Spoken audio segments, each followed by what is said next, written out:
So here we are. My name is Burt Bun, and I will be preaching my very first sermon. It's an assignment for class, and you can imagine when someone tells you you get to choose from the whole Bible a scripture to preach on. So I asked myself, what would be a good scripture to choose to preach on?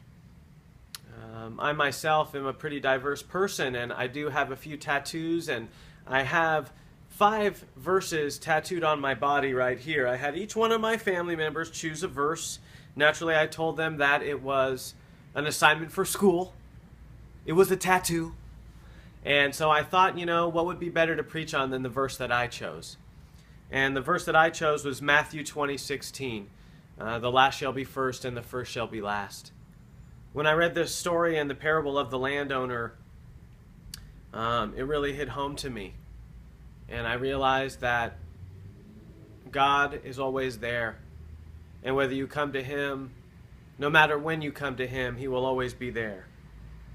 And to me, it also meant that sometimes in life you do the right thing and you end up last.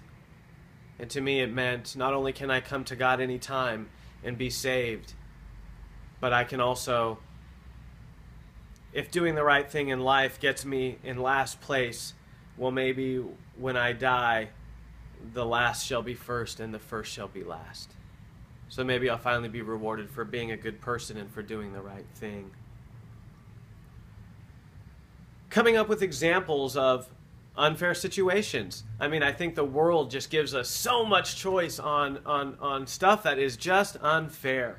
Kind of funny that, having to think of a time when things were unfair. Here I am scrambling in my head and trying to think of an unfair situation. And naturally, that's when God helps me out. I asked my twin brother, he's the one working the camera, good job. He's my twin brother, handsome fella. And I asked him to meet me here at my job. And naturally, it's about 10 minutes to closing.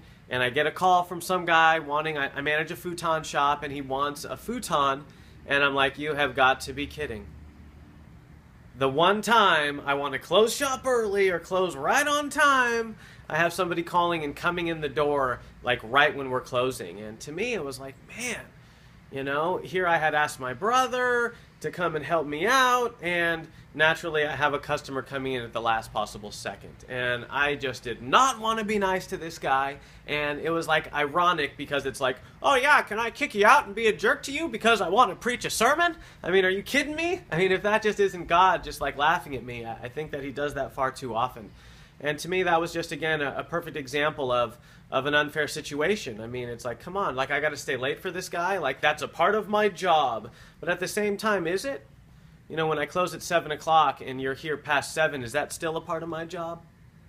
But I feel like people have this sense of entitlement, and it's I better stay. I better, if I want to make a sale. Well, I'm a top salesperson, and I really could care less about the sale. But to me, it was just an example of sometimes when you go above and beyond for people, you don't always get anything for it. Sometimes when you stay late or you want to do something that you want to preach a sermon at your job, that's when the guy comes 5 minutes late asking you to sell him a mattress. How fair does that seem?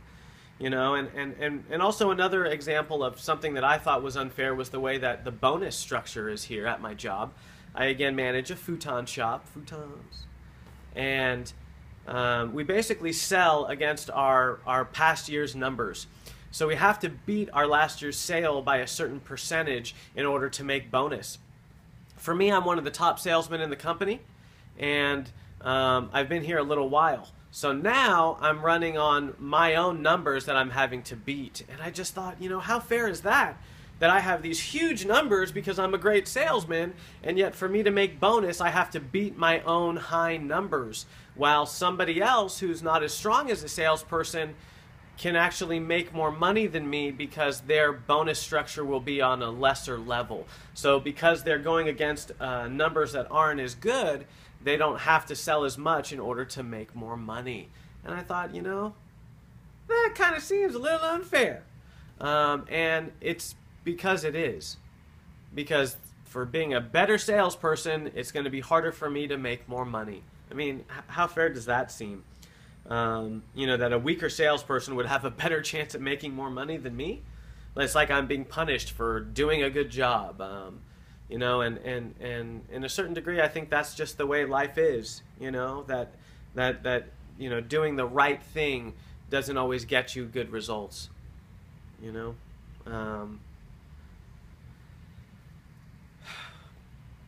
I'm sure that we all have similar stories on with work and relationships on what is fair and unfair. I know for me sometimes it makes me mad.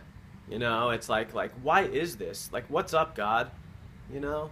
Like I'm supposed to be happy. Situations for being accountable for doing the right thing. I'm gonna get great results, and it's like, no, I'm not. My twin brother, he's a preschool teacher, and he sees some kid in the playground, and the kids they're playing in the sandbox, and he sees a kid and he takes the shovel away from another kid, and it's like, yeah, maybe not the best behavior, but my brother sees the child do this, and then he goes to the child afterwards and says, "Did you take that shovel?" And the child says, "No, I don't know what you're talking about." And he says, "I think you should be truthful with me. Did you take the shovel?" And the kid, I guess, feeling a little bit guilty, fesses up. "Yeah, I took the shovel." And so naturally, what's my brother's response is, "Okay, time out." And it's like, wait a second. Like, if I would have just said that I didn't take the shovel, then I wouldn't be in timeout. And I feel like, with God, it's a different story. It's there's no need to feel mad about being in timeout. That if my actions get me in timeout, well, then I guess that's where I belong. And that's where I feel like a blessing is that I'm called to do the right thing. That I'm called to, I'm called to tell that I took the shovel when I take the shovel. And I feel like if I am getting bad results for being a good person, or I'm getting bad results for doing the right thing, then you know what? Give me those bad results. And I never realized how much of a blessing that really was, to be such a man with such conviction. To be a man that says, you know what, world? If you're going to give me bad results from being a good person, then give me those bad results, but my integrity is not something that I'm willing to compromise. That for me, that's just the way it's always been. And I feel like, a counselor told me the other day, she said, Burt, I hear you, and you say that you're not willing to compromise that no matter the results. And she says, you don't realize that not everyone's like that. Not everyone is like that. That there are people that come in here and say, well, I did this, and look what it got me, so you know what? Next time I'm not going to do that. And for me, that's never been a choice. We're going to pause the video because I forgot my Bible and I need to read this scripture. I'll be right back to read a little scripture.